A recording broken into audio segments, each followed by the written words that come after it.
here by your side. Isn't that so? I'll do a welcome greeting. I'll just say a word in Portuguese and then I'll switch Yeah. to English. Yeah. And then I would suggest we do conference from there. Yeah. And then Q&A from here. Okay. Because you have water here. Yeah. And it's easier to take notes if you. So this is about 40 minutes. Okay. So then, what, a half hour for Q&A? Yeah. Is that okay? So We'll judge it. one thing we can do is when you're tired, Yeah. just give me a sign. Yeah. And Yeah. I'll say, okay, Yeah. so 2 last questions and Yeah. we're done. Yeah, that'll be good. Or,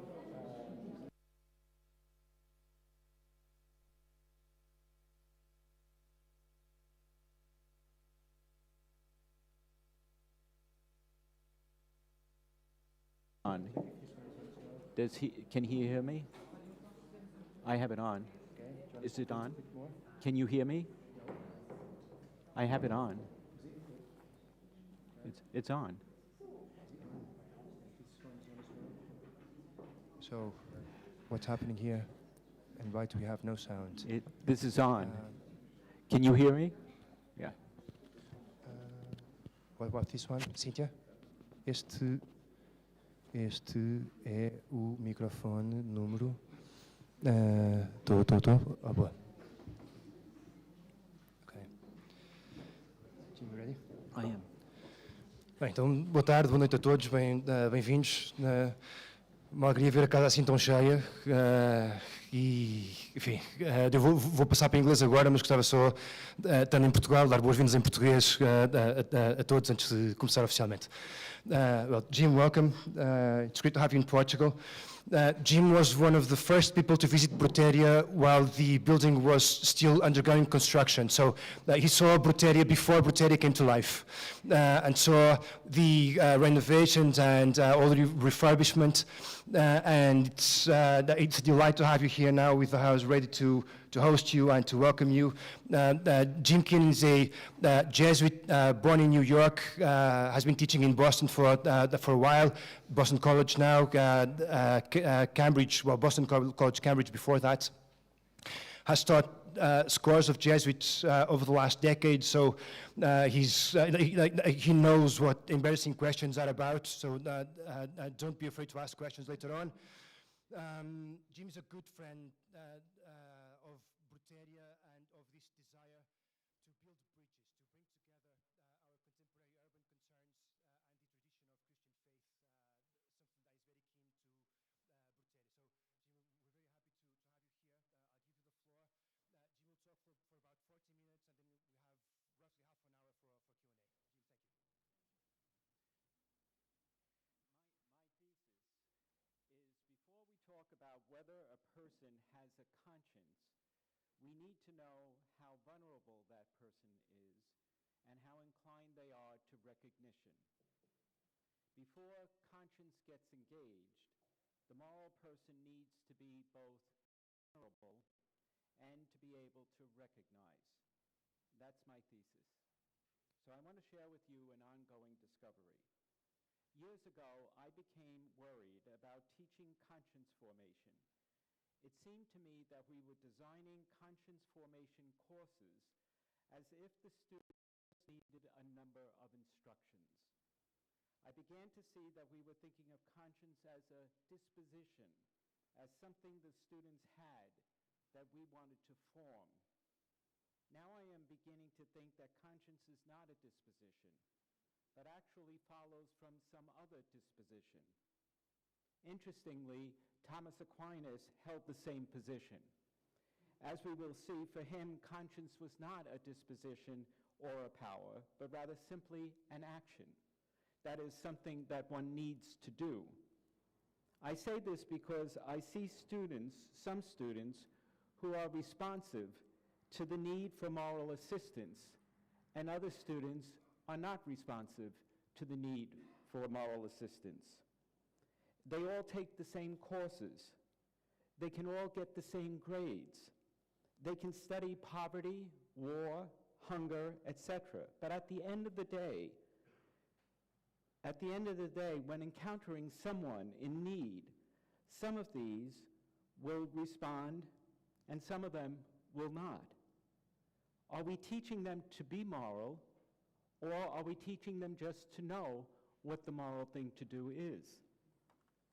Let's look at this issue of those who fail to respond. Failing to respond in the first place seems to me to be the predominant sin in human history. At least it appears that way in the Bible. People do not sin by responding. Rather, they sin beforehand when they fail to bother to respond in the first place. The priest and the Levite pass by the man on the road in the Good Samaritan parable. The goats don't respond to the hungry and the naked in Matthew 25.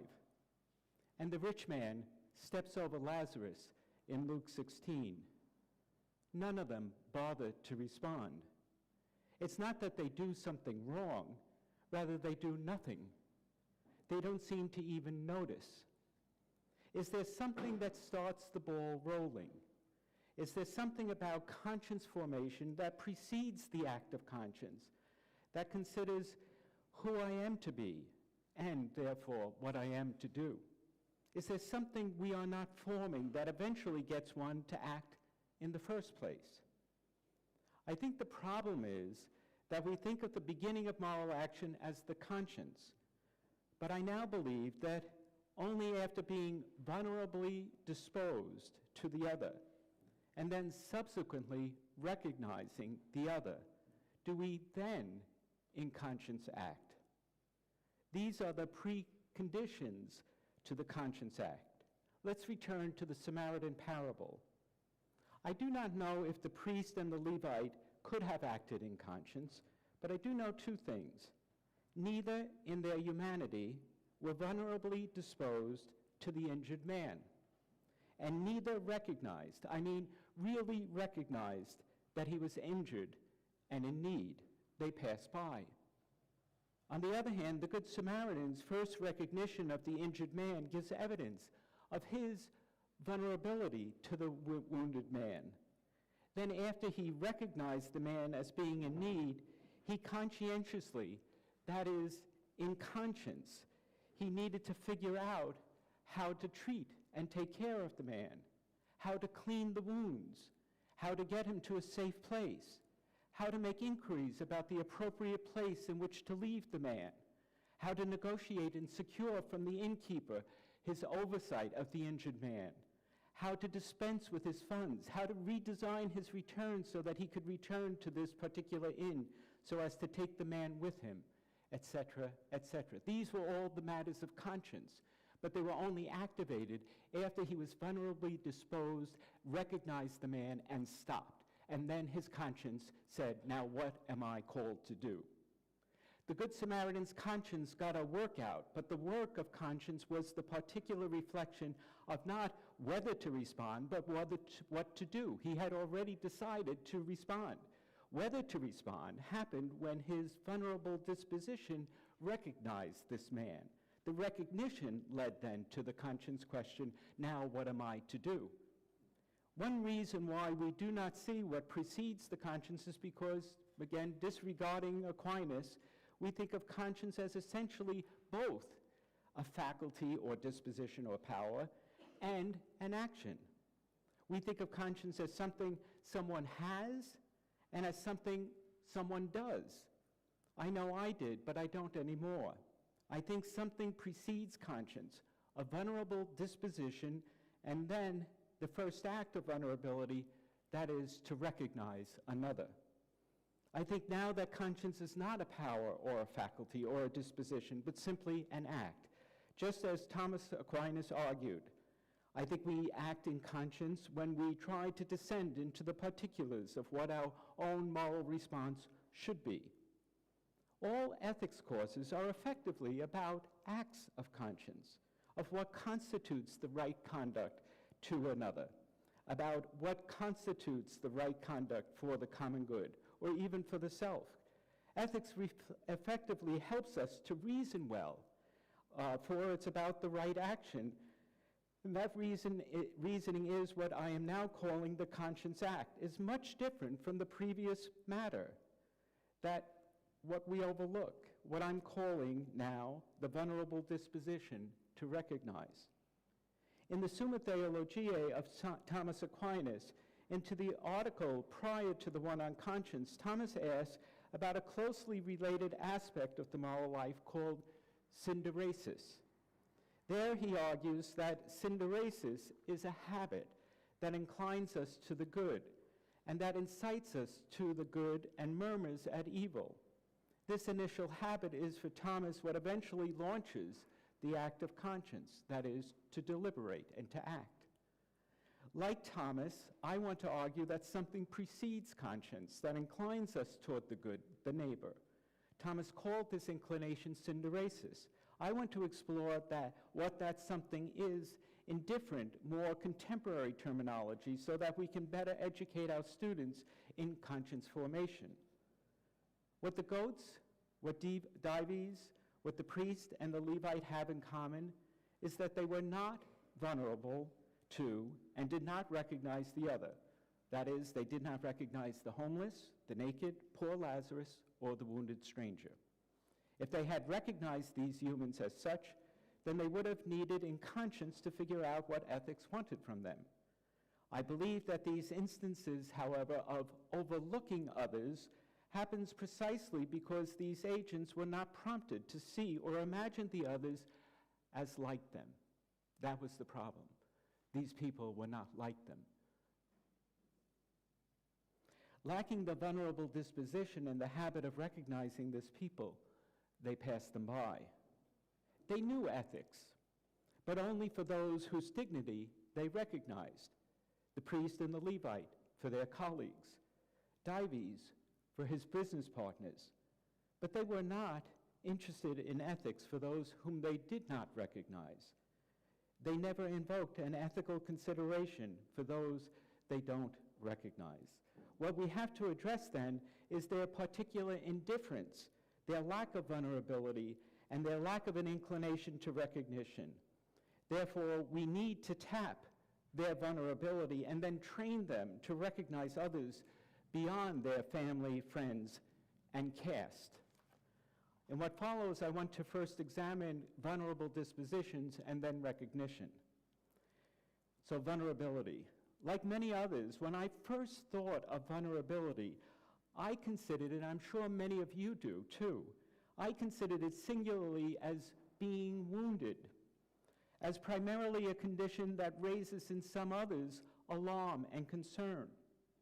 From the writings of Judith Butler, among others, however, I began to see vulnerability as less about being wounded and more about being responsive. For then I recognized that the word vulnerable does not mean having been wounded, but rather being able to be wounded. Then I began to see how it means being exposed to the other. In this sense, vulnerability is the human condition that allows me to hear, encounter, receive, or respond to the other, even to the point of allowing myself to be injured. Being human is being vulnerable. Being vulnerable, therefore, should not be reduced to being precarious, that is, being in an unstable or risky situation where the possibility or the continuation of harm occurs. Butler realizes that too many people think of vulnerability as primarily being precarious, that is, being in an unstable context. She rather wants us to understand that all of us as human beings are vulnerable to one another. And precisely when another's situation is at risk, then we vulnerably respond to them in their precarity. So she wisely distinguishes precarity as a moment of risk. She notes, quote, "Precarity exposes our sociality, the fragile and necessary dimensions of our interdependency." Clearly, in being vulnerable, we have the capacity to encounter and respond to another whose own situation is precarious, as in the prodigal son parable, where the son's own precarity is evident.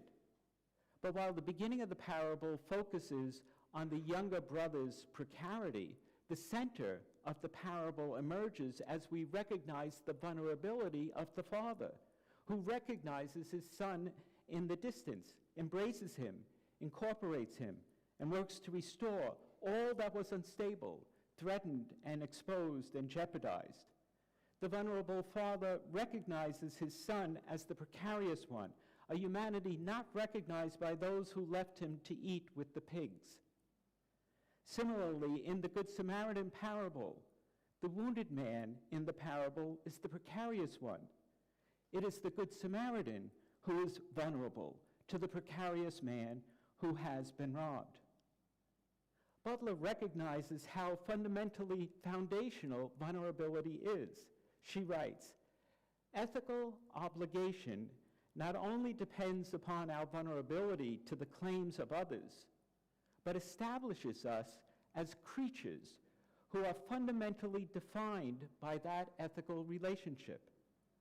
Vulnerability, I say, is what defines and establishes us as capable of being moral toward one another." Again, emphasizing the priority of vulnerability, Butler writes, "This ethical relation is not a virtue that I have or exercise. It is prior," she says, "to any individual sense of self. It is not as discrete individuals that we honor this ethical relation." She writes, "I am already bound to you, and this is what it means to be the self I am, receptive to you in ways that I cannot fully predict or control." We see somebody on the road. Do we stop? Our vulnerability actually allows us to do that. Vulnerability essentially is what most qualifies us as one among others, as capable of being moral. Butler returns to the priority of vulnerability as prior even to the moan from another in need. She writes, "You call upon me, and I answer. But if I answer, it is only because I was already answerable." That is, this susceptibility and vulnerability constitutes me at the most fundamental level and is there, we might say, prior to any deliberate decision to answer the call. In other words, one has to be already capable of receiving the call before actually answering it. In this sense, ethical responsibility, she writes, presupposes ethical responsiveness. Our vulnerability is our being able to be answerable. That's what allows us and prompts us to recognize, to respond, to communicate, in short, to love. Theologically, Butler's natural created answerableness resonates with a variety of creation narratives that capture the vulnerability of the human. Though not a theologian, T.H. White, a famous English writer, in his wonderful The Once and Future King, provides an account of the creation that captures, I think, human vulnerability beautifully. It's the sixth day of creation, and God gathers all the embryos of each and every species of animal life. Being embryos, they're rolling all over the place. They're in the kingdom hall, and they're just bouncing and rolling about, and they all look one like the other. And God says to them, each embryo of each species, that they have the opportunity to ask for an addition that will distinguish their species. The giraffe embryo asks for a long neck in order to secure tree food. The porcupine asks for quills for protection. And so it goes for the entire sixth day, for the entire animal kingdom. Every embryo asks for a particular strength. The last embryo is the human, Adam, who, when asked by God what Adam wants, responds, "I think you made me in the shape I now have for reasons best known to yourselves." He always talks to God in the plural. "And that it would be rude to change. I will stay a defenseless embryo all my life." God is delighted and lets the human embryo have no particular strength or protection, to be the most vulnerable of all newborns, and says, "As for you, Adam, you will look like an embryo till they bury you." Behind White's imaginative portrayal of creation is his remarkable vision of the human embryo as the bearer of human vulnerability. By positing the human as willing to remain vulnerable, White is able to disclose further God's delight in that now the human is in God's image, precisely because of the decision to stay as a defenseless embryo all my life. White concludes his account with God revealing to the human, "Adam, eternally undeveloped, you will always remain potential in our image, able to see some of our sorrows and to feel some of our joys. We are partly sorry for you, Adam, but partly hopeful." Human dignity is rooted in the image of God, and in that image we participate in the vulnerability of God.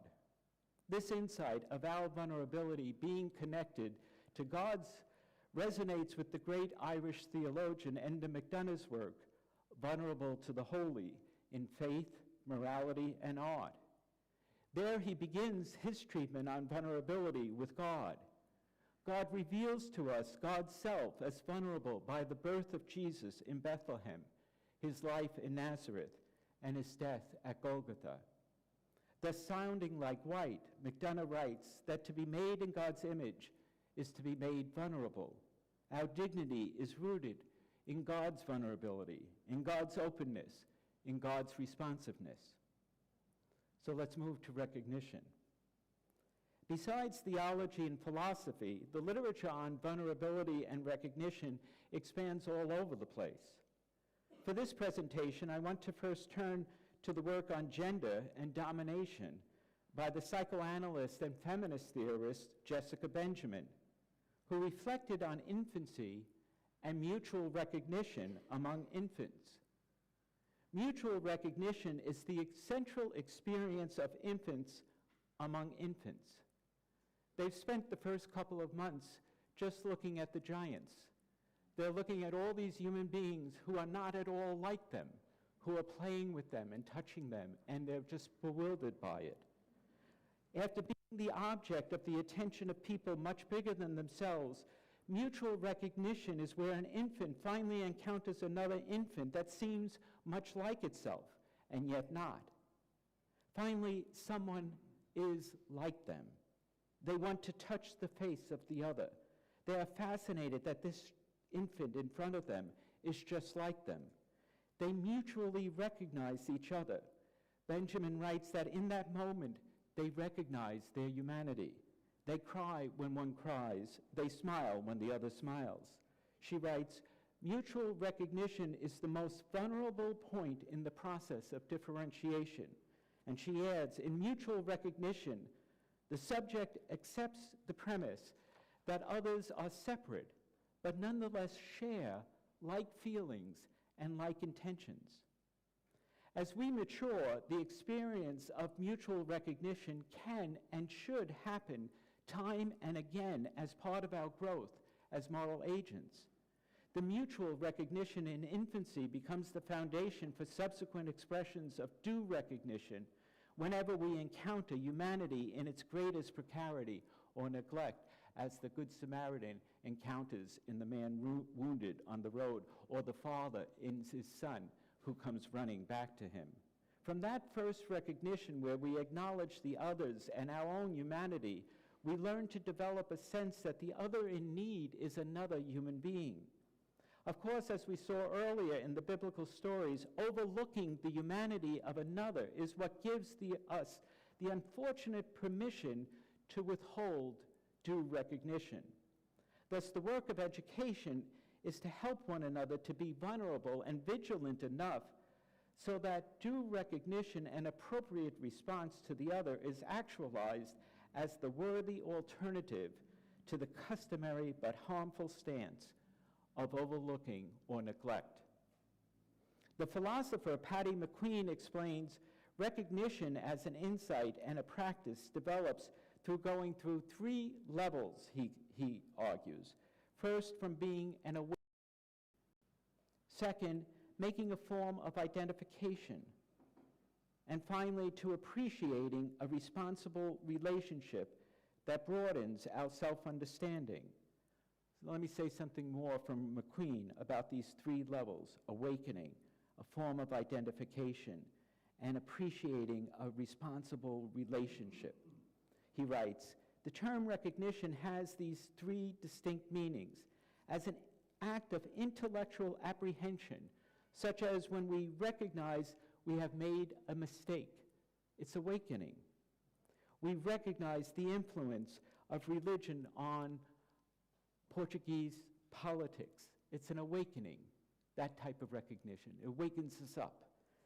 Second, as a form of identification, such as when we recognize a friend in the street. When we recognize that friend in the street, we're getting connected. One is like me. There's something about likeness, identification, my identification, that other one's identification, and that identification comes together. But the third is acknowledging or respecting another being, such as when we recognize someone's status or achievements or rights. The philosophical and political notion of recognition, McQueen writes, predominantly refers to this third level, and is often taken to mean that not only is recognition an important means of valuing or respecting another, it is fundamental to understanding others and ourselves.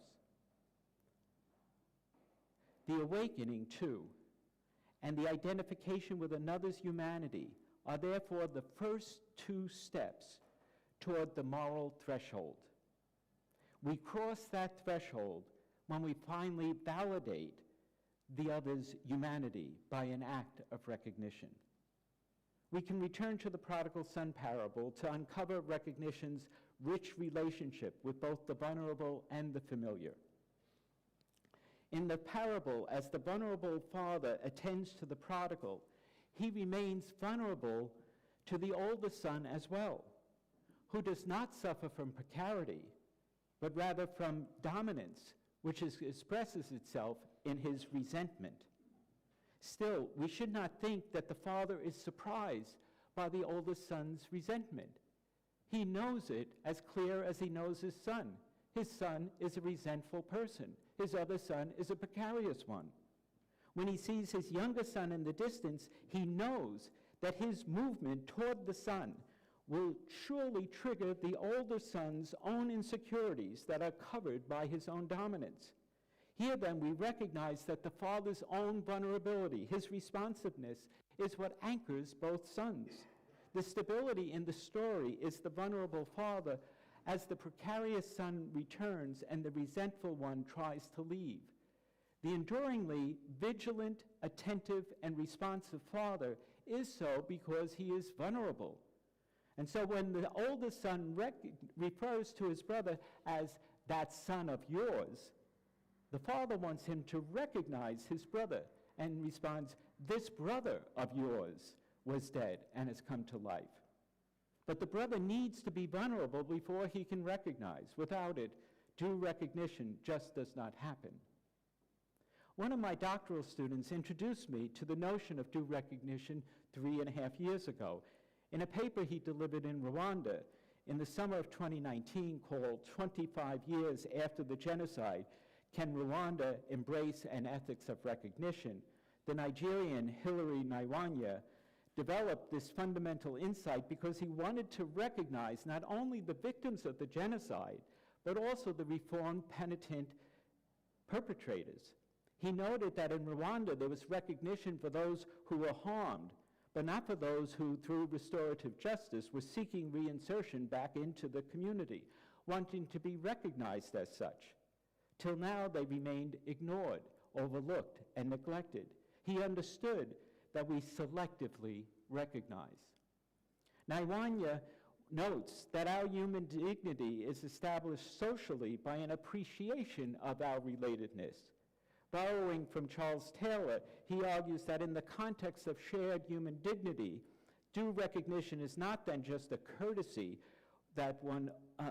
courtesy we owe people, which we confer or reserve at will, but rather a vital human need.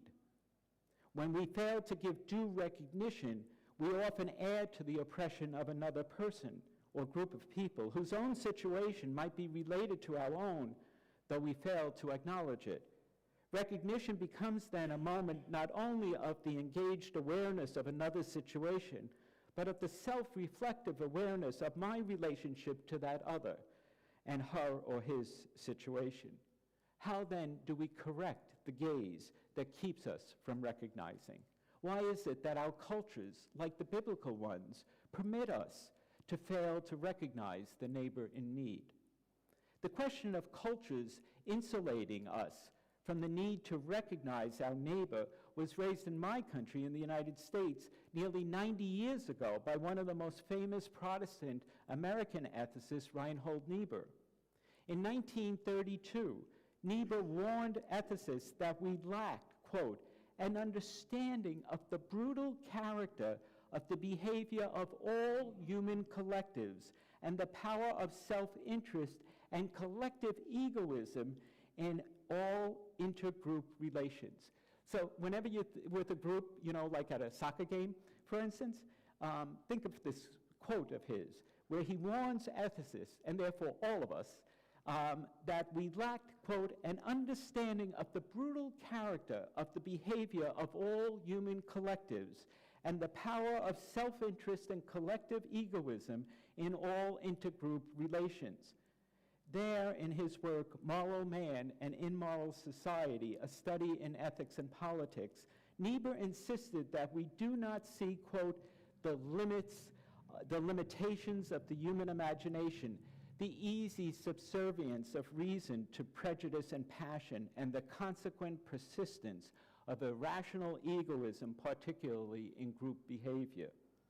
In many ways, we go on teaching today, nearly 90 years later, failing to heed the forces that empower what Niebuhr called the inequalities of privilege that are greater than could possibly be defended rationally. It is in the interest of such forces that we continue to fail to recognize those whose inequities paid the price of our privilege. No wonder that we rarely recognize. And yet reason is often invoked precisely to defend such inequalities of privilege and thus to keep us from giving due recognition to others. I had another doctoral student, Kate Ward. She did a stunning critique of Adam Smith's theory of moral sentiments. She described Smith's contempt for the poor and for, quote, those whining and melancholy moralists who call attention to the suffering of distant others, noting, he said, that the moralist's sympathy for those with misfortunes are absurd and unreasonable and irresistibly unnatural. The father of capitalism understood well the importance of keeping our gaze from those who are victims of our privilege.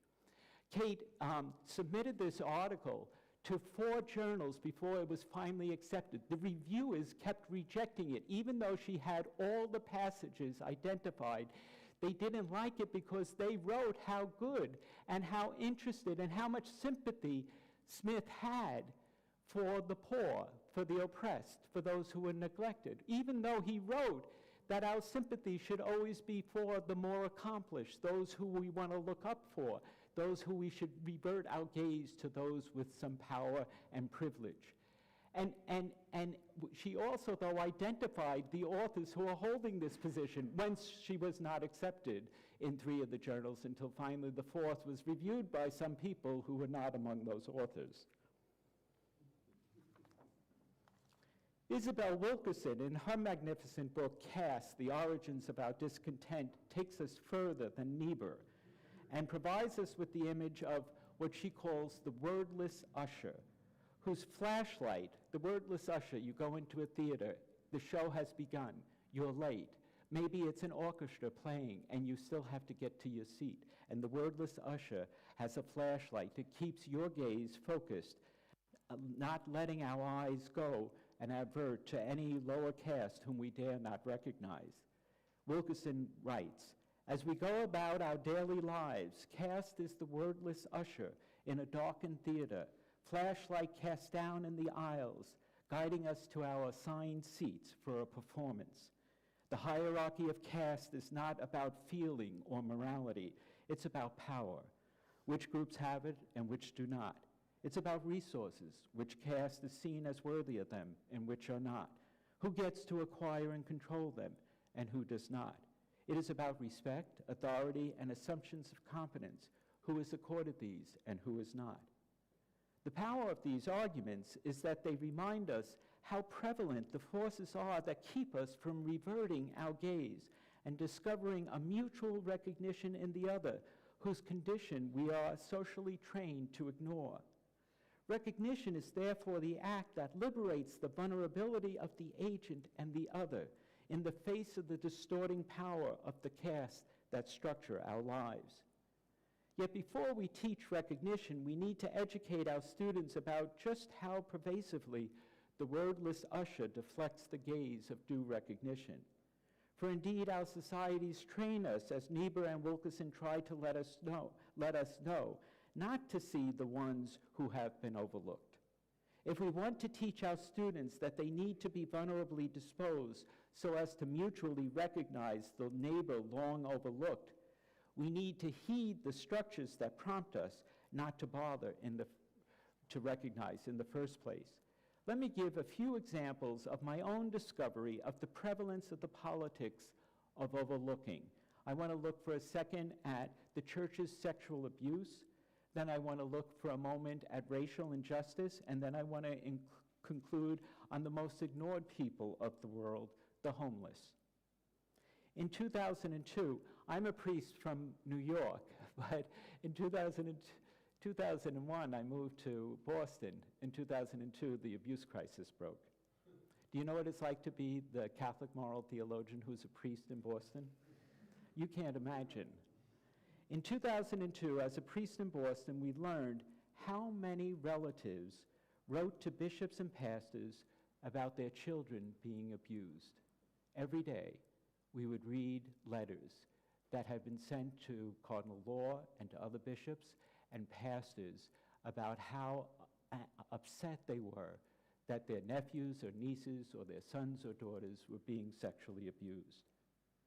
We later learned that the practice of overlooking these arresting letters was fairly universal, hitting its zenith when it went global, when the Pope himself refused to recognize the reports against the Chilean bishops, denouncing those letters as calumny. Every instance of a national breakthrough on sexual abuse is about us finally recognizing what we had been seeing time and again earlier. We just did not come to the moment where the claims of vulnerable relatives wanting to protect their child and their children was recognized. Of course, when it first broke, it was the American problem. Then in Germany, it was recognized as a German problem. And then in Chile, as a Chilean problem. First, it was a priest problem. Then it became a bishop's problem. Now it's a cardinal's problem. We have these structures that keep us from recognizing what we're seeing. It's not as if we're not seeing these letters or not hearing these things. It's that we haven't recognized their significance. A second instance is the emergence of Black Lives Matter. In the United States, Black Lives Matter actually emerged right during COVID. It was really extraordinary to see thousands of black people marching together, side by side, right at the outbreak of COVID. They knew they were going to have a good chance of infection, but they felt compelled that they wanted to wake up white America to what was politically neglected, and that is the physical and often deadly assault on black lives by police and by white supremacists. The protest was shocking precisely because they wanted to awaken in others, ourselves, a recognition of the situation. They wanted us to remember, for instance, that George Floyd was murdered, that Ahmaud Arbery was murdered, that Breonna Taylor were killed. They insisted that we learn their names, that we repeat their names. As they would march, they would say to us that we had to kneel for 9 minutes and 27 seconds to appreciate how long it took to kill George Floyd. They were teaching us lessons in breaking through to recognition that their lives mattered. I can say for myself, for instance, that before George Floyd's death, I could see on any given day in a newspaper that a black man had been shot in a traffic incident by a police officer. I'm the son of a police officer. I respect the police. It's not as if I'm anti-police in any way. But I would not read, as a matter of fact, I would see a headline that would say that this black person was shot and killed. It could be a paragraph or two, but I turned the page. I never stopped and recognized. It was not much different from the Levite and the priest who did not stop for the man who was wounded on the road. There was no act of recognition that was happening. Black Lives Matter was an attempt to teach us that we had to stop. And so from now on, I don't turn the page. I read the article in its entirety about yet another black person being shot and killed, because I have to habituate myself to recognize what I refuse to recognize, because in a way, my own culture had helped me to say, you can turn the page. Black Lives Matter is a training program to keep us from failing to recognize that black lives matter as much as white lives matter. My last example is another embarrassing personal one. I was invited to a conference in Rome in which 20 Catholic ethicists were invited. I'm the founder of a network of 1,400 Catholic ethicists around the world. So they wanted to make sure that the founder of the network came to this conference in Rome. And Mark McGreevy, the founder of the Institute for Global Homelessness, invited us to this conference in 2017 on street homelessness. He initiated the conference informing us that he had a doctoral student who was working as an assistant to him and who was working on her dissertation on street homelessness, but that she was unable to find one article by a Catholic ethicist on street homelessness. He announced this in the opening remarks of this conference, much to my embarrassment and shame. He initiated the conference in that way, but the conference was a call to consider whence the politics of overlooking the homeless, a fairly universal practice even by those dedicated to recognizing those on the margins. That's what we do for a living. We recognize those. I'm here telling you to recognize. I did not recognize anybody who was homeless. Indeed, my 1,400 colleagues didn't, not one of them, at least not stopped enough to write an article. We do now have a book out on it, a collection of 25 essays from people in 25 different countries around the world. Such was the need to recognize street homelessness by your Catholic ethicist. The conference was a call to consider whence this politics of overlooking the homeless. I mean, who could be overlooked more easily than the homeless? A fairly universal practice. Ultimately, I believe that educators must attend to the constraints of the politics of negligence and aim to bring students experientially to the insight of mutual recognition time and again. Whether it's through art, immersion programs, accompanied learning, tutorials, informal sharing, or simply exploring in class what it means to see a dead boy's body washed up on a beach. We need to not miss those moments where we help students to cross the threshold and understand that it is only by recognizing that we capture the vulnerability or answerability that is within us and the other. We need to explore much more often the multitudinous ways that our students and we get accustomed to the normal, where those beneath us go unnoticed because we think we are above them. In a way, we need to teach them and one another lessons for the practice of recognizing a new virtue of vigilance, or what the wonderful late Johannes Baptist Metz called a culture of sensitivity and a mysticism of painfully opened eyes, that must not only focus on the closest neighbor, but also especially on the strange others. In his book on recognition, The Mysticism of Open Eyes, When Spirituality Breaks Out, Metz reminds us that recognition can be unsettling, but brings us closer to Christ, a point I want to close this talk on. In the Gospels, recognition is always connected to the Christological. For Matthew, because the sheep recognized the hungry, they were saved for feeding Christ. As Augustine and others taught, the parable of the Good Samaritan is really the parable of Christ saving wounded Adam. That some of the most important parables in the gospel are on recognition is not a surprise. Indeed, that is what the Gospels ask of us, to recognize in Jesus the Christ. Recognition is, in our tradition, the way we find him in ourselves. Once we allow ourselves to be vulnerable to the other, we begin the work and life of conscience. Conscience finds its foundation by being first vulnerable, open and responsive to the other, capacious to the variety of ways that we are called to be human. In that vulnerability, we become, like the Good Samaritan, able to hear the cry for help, or like the father who sees his prodigal on the horizon. The birth of Christian conscience is in the vulnerability of being human. But conscience needs to act, and recognition gives conscience both its path and its legs. By recognition, the conscience is first awakened to the other. In that awakening, conscience recognizes the other as sharing in the very vulnerability of humanity, and in that moment identifies with the other. That identification, intimately linked to the early experience of mutual recognition, becomes then the prompt for conscience to respond to others in all their need and fragility, as well as in their capacity and promise. In the story of the Good Samaritan, we get a glimpse of the Samaritan's vulnerability and his conscientious recognition of the wounded man. Still, the details of the narrative need to be filled out.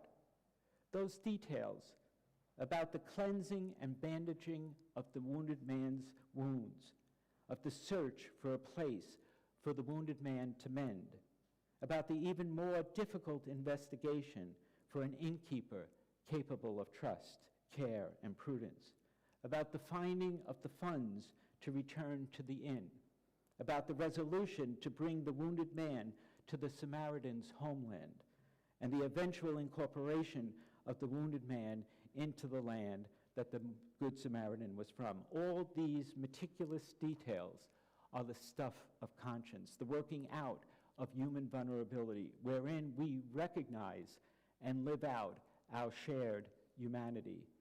And therein is the work of moral education. Thank you.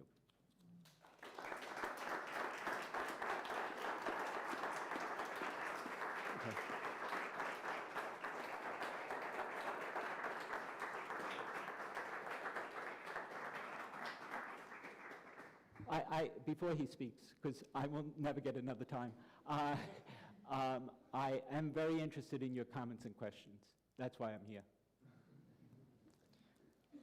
I have nothing to say other than asking you please to wait for the microphone to raise your questions, just so that your question can be recorded and then be made available when we put this online. So Cynthia will have a microphone. If you raise your hand, I'll try and be fair in recognizing you.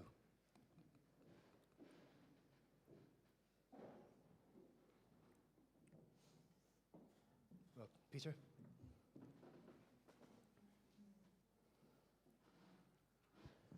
Yes, thank you very much. I have a very stupid question. How can you teach vulnerability? I think all human beings, so how can you teach vulnerability? I think all human beings are vulnerable to one another. I think it's trying to teach people that they are already vulnerable, but they're vulnerable to selective people, to selective groups. And in that vulnerability, they know with the richness of humanity. It's helping them to bridge to recognition of others who share their vulnerability, but they're not recognizing them. So the issue is you can always try to teach them how vulnerable they are. It's about how do you get them to revert their gaze, to look at the others. That's what Black Lives Matter is about. That's what the parents about the sexual abuse was about. Almost most of the conflicts we have are about our inability to recognize, I think. But that's a recognition that it depends on whether we're vulnerably open to these other populations.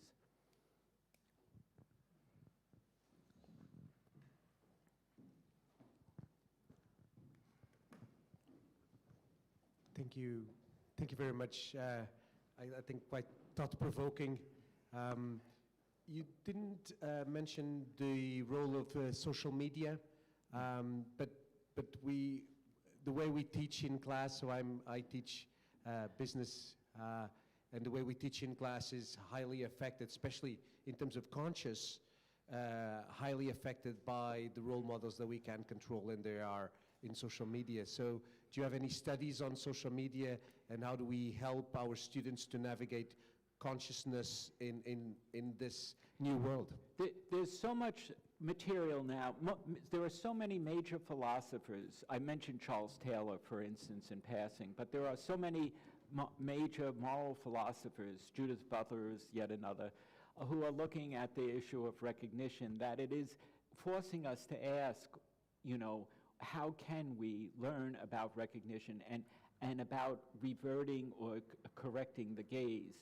And social media constantly comes up. Though I have this, I think of social media, with all due respect, as a phenomenon that's in its late teens. There's something about social media. Our familiarity with social media is like we're an 18-year-old. In 10 years, we'll be a 28-year-old. That's still not terribly reassuring, all due respect to those of you who are 28.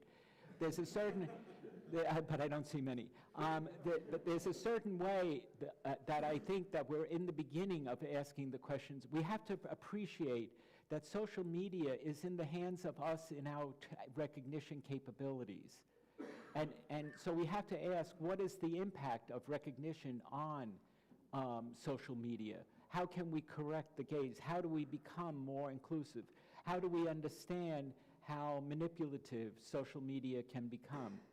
So the questions there are really about where is the gaze going and how self-congratulatory it can be, so that it becomes that you actually feel rightful in your disregard for somebody because you believe that there should be some maybe shaming that goes on, and I don't need to know more. This is sufficient for me to be able to act.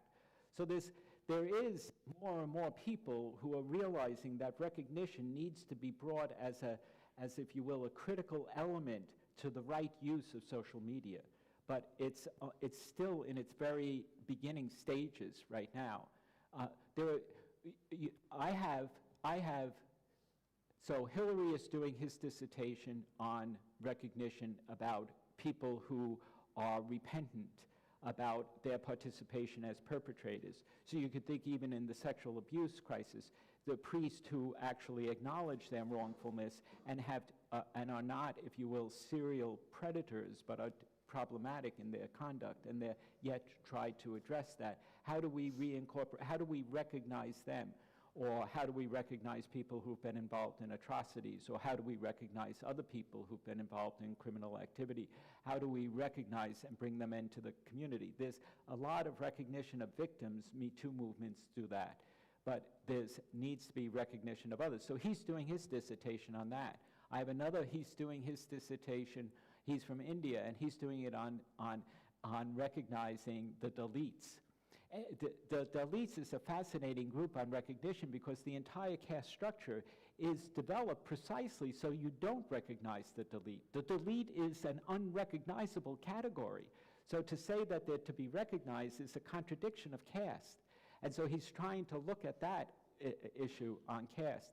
And then I have an Italian from Milan who's doing his dissertation on images of God as the dominant and not vulnerable father. And he's especially looking at the scenes from the throne of grace that we have in which in some instances the vulnerable father very much mourns the death of his son, and in others seems completely bewildered and is, if you will, only bearing him up without any vulnerability to the death of his son. He's looking at, is the father a dominant or a vulnerable one? That is the image of God that we raise up in the church. Is that something attractive in vulnerability or attractive in dominance? It's called, I believe in God, not the Father Almighty, but the vulnerable Father. Just to ask how, if we keep saying, if I believe in God, the Father Almighty, where do we believe in God, the vulnerable one? Where is that? So these are all people who are trying to, these are just my students who are working on this, and this is their ideas, this is not mine. But we see, though, there's others now who are going into social media, especially looking to ask the question about recognition and how that affects our use of social media. It's a very big topic for doctoral students today. I think my question might be a bit similar to the last one. Who? I can't see it. Oh, there you are, yeah. My question is, where is the limit? I'm going to give an example so it's easier.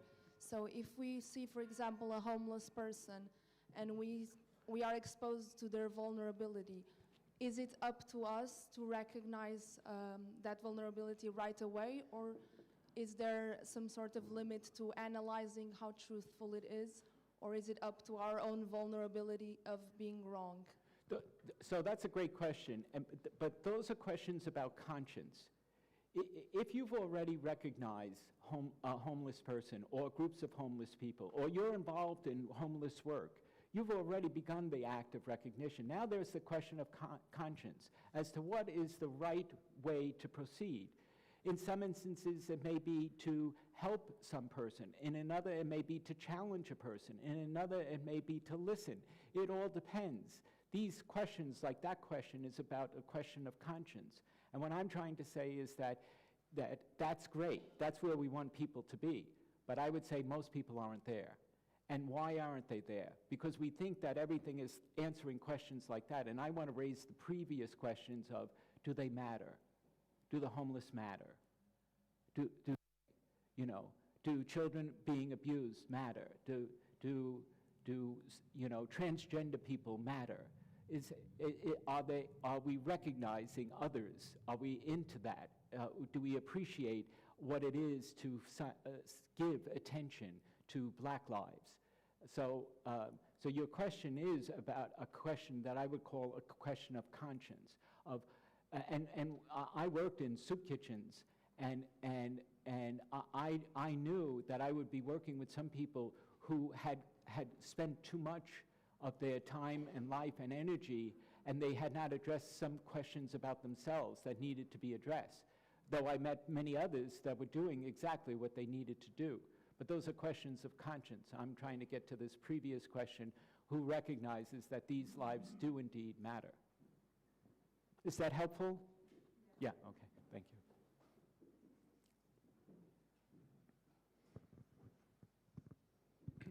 you. Hello. Is it important to go out from a rational society, much based on rationality? Like, for instance, if you see the example of that children's book called The New King's Dress, and if you see that it's a way out of going from a very routine way of thinking, and just going by another side, just by another road, street, and try to be attentive to anything new, and not to be like just going by the same road exactly every day in a routine way of doing things like we do every day in our normal way of thinking. Yeah, I think that your question almost dovetails with the first question by Peter. How do you teach recognition? The familiar, if you, like my page turning, I already had a routine for dealing with black people who were shot by police. I turned the page. I didn't read the story. I turned the page. I would say to myself, oh, another black person killed. I didn't recognize. I didn't stop and recognize. I didn't see this as significant. It didn't matter, you know. So I think that's what happens with routine, with the familiar. We don't recognize. And the way we even with family members, there are some family members that we don't recognize. We just say, oh, it's them. This is what, you know, Aunt Jane or Uncle Tom do. That somehow gives us the permission to say, there's something really deadly wrong here, but I don't need to recognize it. We don't even get into that. We manage to keep the threshold a distance away. So I think when we think of all the universities teaching so much on ethics, we need to start asking these questions about recognition and vulnerability. We seem to be doing very fine about how you act once you recognize. The problem is, many instances we don't bother to recognize in the first place. And part of it is because of the routine, the familiarity, the constructs that are around us. And that's why I thought when I read Isabel Wilkerson's book on caste, I thought she really was trying to awaken people. And she was, as she acknowledged, she was echoing Reinhold Niebuhr from 90 years earlier, who had done the same thing. And everyone said, oh, we should all read Reinhold Niebuhr. And then we forgot and went back to not recognizing how social societies have institutions that revert our gaze.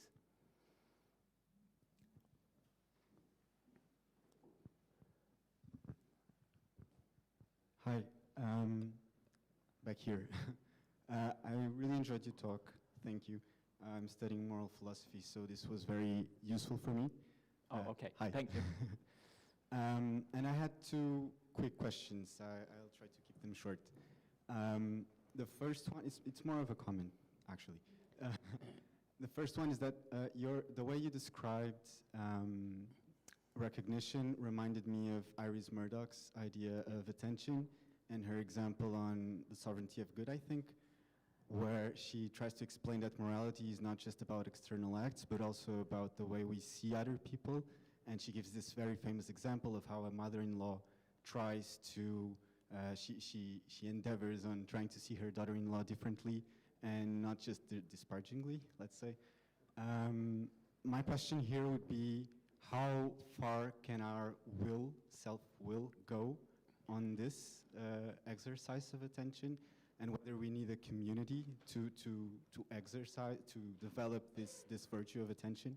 The second question would be about the relationship between vulnerability, recognition, and empathy, because there has been a lot of, I would say, critics on the idea of empathy and how empathy is so important in politics and so on, because as a Zambian American novelist, Namwali Serpell says, she says that empathy is just a way of trying to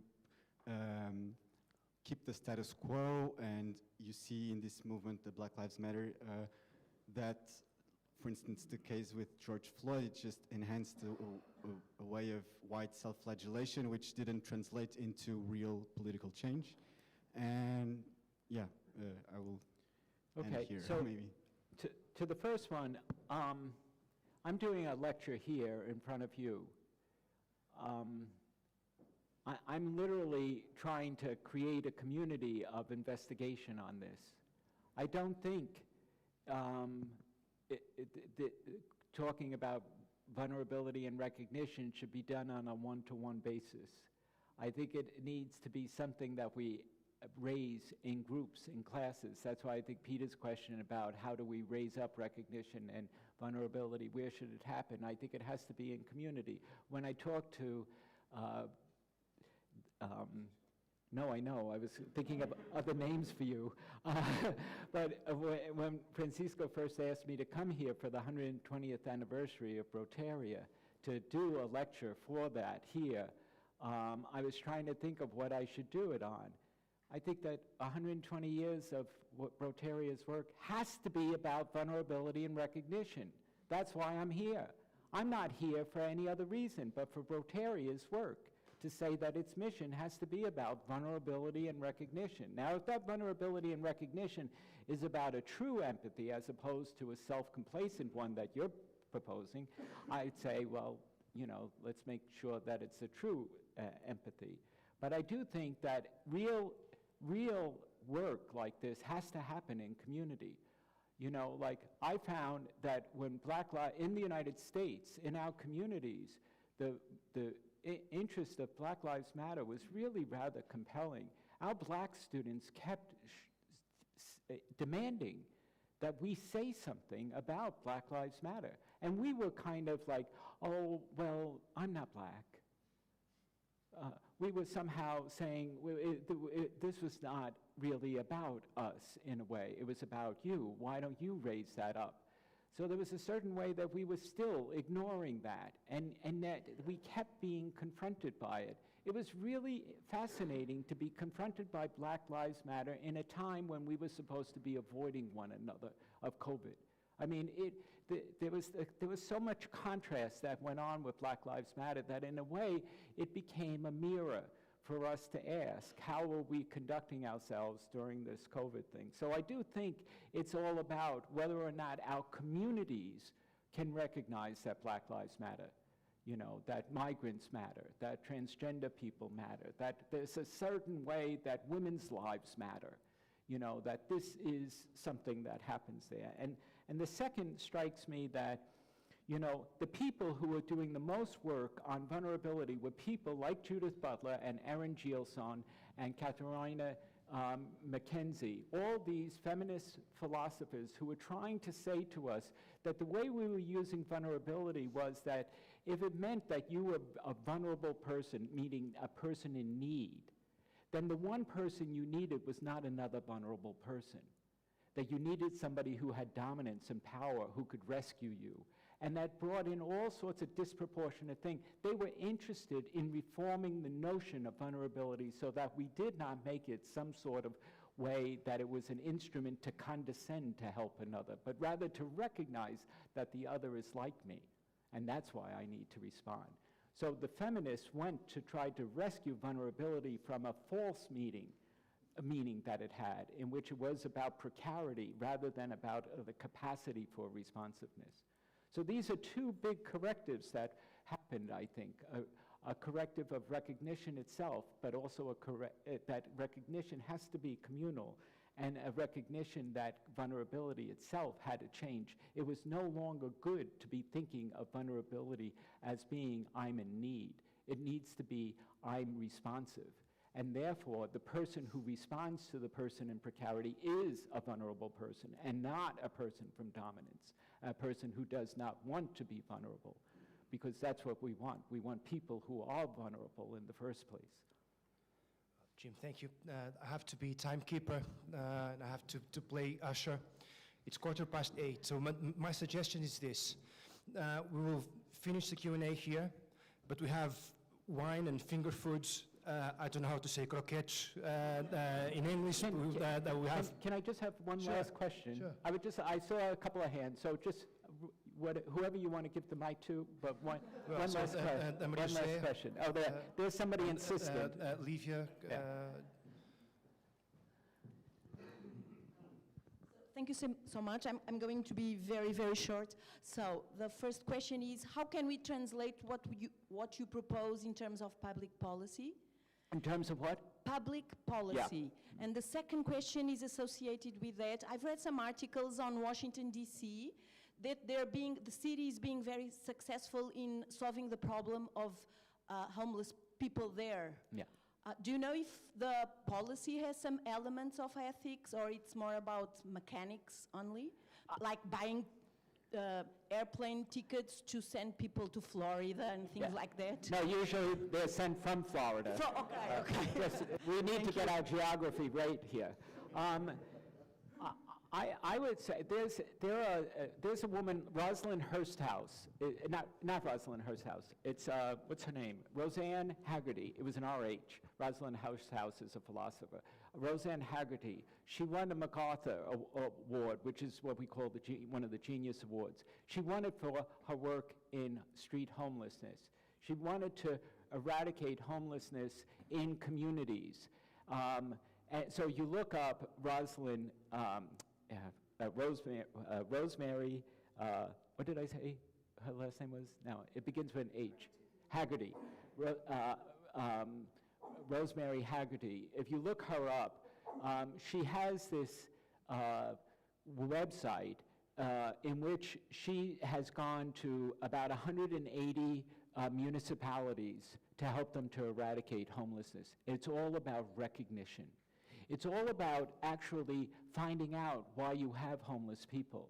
What are their needs for homelessness? What do they need to have responded?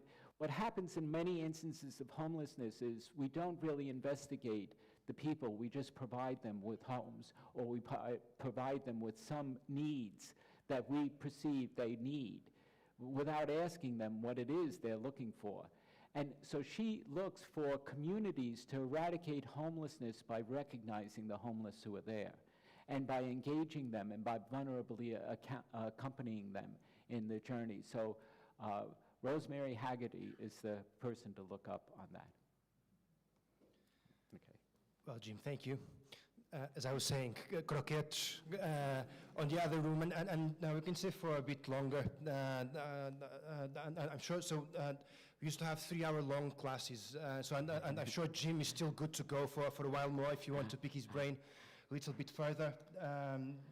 You're all welcome to come to the next room and stay for a little bit of a chat and questions to Jim or reactions among yourselves.